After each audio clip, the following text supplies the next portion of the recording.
Well, our fellow commissioner is somewhat distracted. Ooh, good. Thank you, Dave.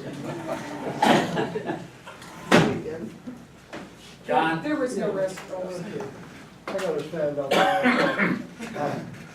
But anyway, one of the things that concerned us retirees on the Palouse was the original proposal was 14,000 acres off of the Palouse district.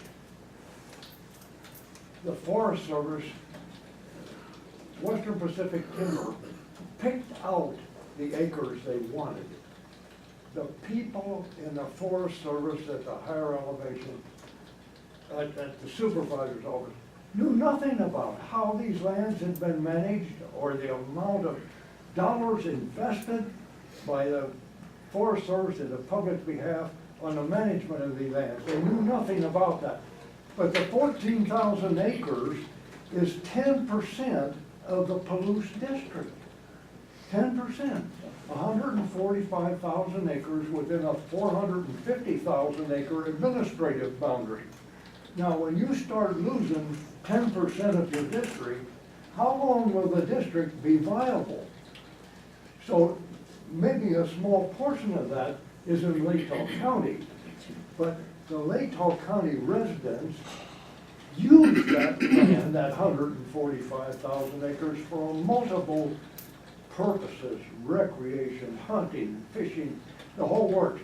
Now, if you would look at a forest map, you would see that the Palouse district, fragmented as it is, sits out here by itself. Take yourself back to Washington, D.C. Well, man, why don't we block up this land on the upper Locksaw, and all the checkerboard land that has been cut over on the St. Joe, and now, first it went through four ownerships: Milwaukee, Plum Creek. Plum Creek came in and logged the heck out of the timber in the upper St. Joe that could be hauled over into Montana. Then Forest Capital Partners bought it, and they logged the rest of that checkerboard land down south of Calder. Now, two investment companies have purchased that land. They did not purchase that land as forest land. They purchased that land to make a killing on it by trading for beautiful lands, either legislatively or through the exchange process. Here goes the rest of the Palouse district and what remains of the old Calder district, Clarkia district. That's in the works unless it's stopped somewhere along the way. Acquire those lands however you want, but don't acquire them at the expense of these lands so used by the communities around here. That's John, before you sit down, are there any logs taken off there, selective logging? I think, Are there what? is there any logging at all done on the public lands that you Logging on the Palouse? Or selective logging, is that? We have excellent logging on the Palouse, and this is a guy that could tell you about that. He wouldn't do. These lands contribute a tremendous amount. And here's another, we speak about logging already. For the past 2 seasons, Western Pacific Timber has been logging the remaining of the timber on the upper Locksaw Land Exchange, and those logs go over to Montana. So, you know, they're gonna get what they can off of it, and then legislation is gonna do the rest for them. Thanks. Kathy first. Okay, I got one thing that I'd like to see you guys question on this legislation is the impact that it would have if we lose some of these lands within Latah County on the University of Idaho. Given the fact that the University of Idaho is based on forestry. I mean, that was a huge part of why this university ever started, was due to forestry.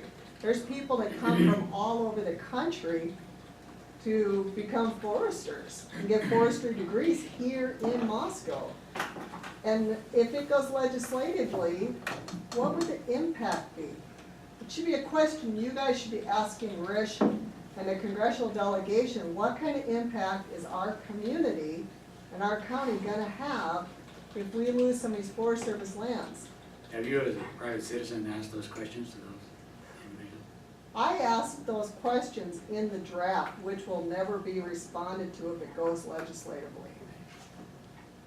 Yes, Maybe I misunderstood your question originally when you were talking about logging, selective logging. Yeah. Were you talking about, is this a general practice on national forest land or?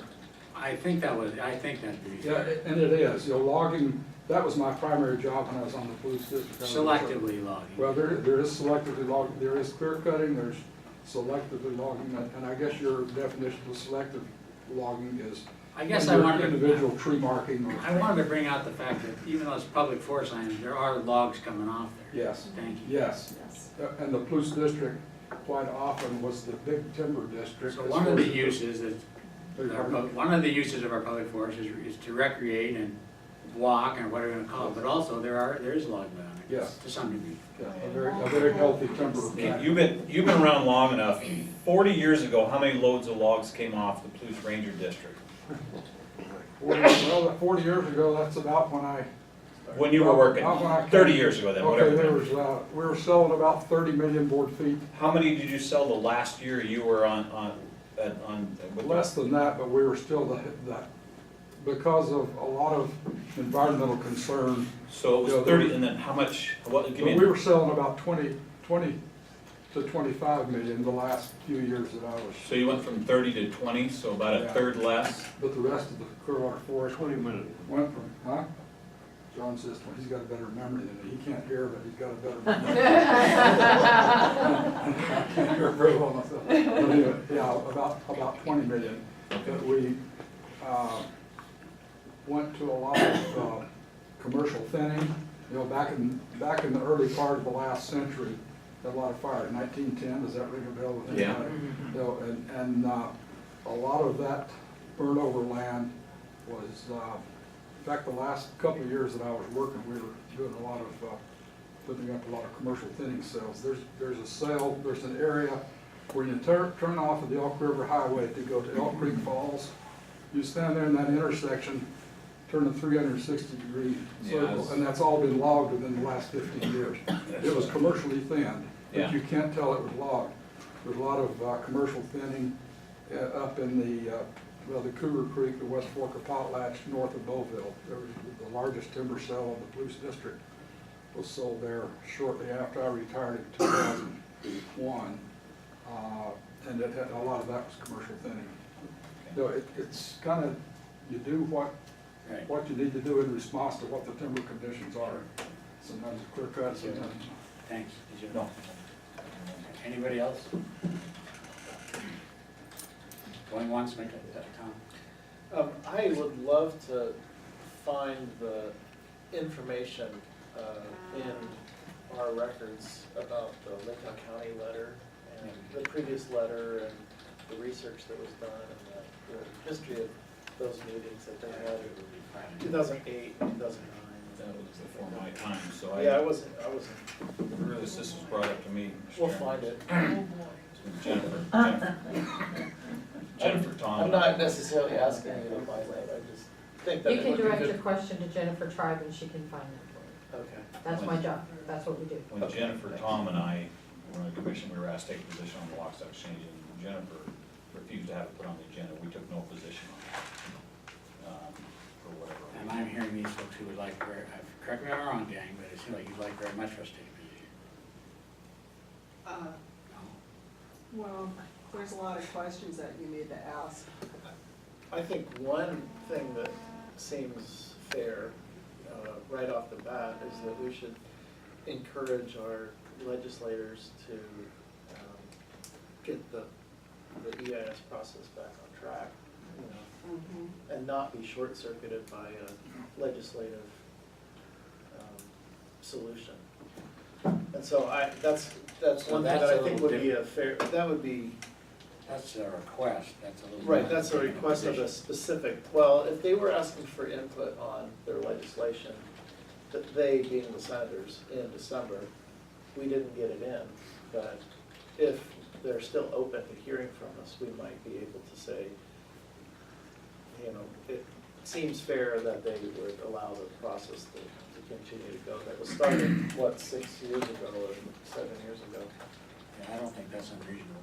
I agree with that. I have no problems with asking them to continue in the NEPA process and the EIS process. Right, that's what I I meant. have no problem with letting them finish that. You know. But as far as writing a letter opposing or opposing the upper Lockstock Exchange, you know, the last thing I wanna see is to drive from here to Missoula on Highway 12 and see fences, gates, hunting lodges, and no trespassing signs all up and through there. And if WPT doesn't exchange that, they're not just gonna hang on to that and maintain the trails for the hunters and the four-wheelers to go through there. So, as far as me being opposed to the Lockstock Exchange, I'm not opposed to it. I'm not in favor of the exchange. If anything, I'm neutral towards favor of these, somewhere in that neutral to leaning a hair towards the favoring the exchange. There's a lot of people, every one of you is against it, and there's, what do you say, 90% of the people are opposed to it? I've talked to some people, logging friends of mine and whatnot, who can see the value of the exchange, and who can see the benefits of the exchange and the logs that we've generated. I absolutely understand the negatives of it.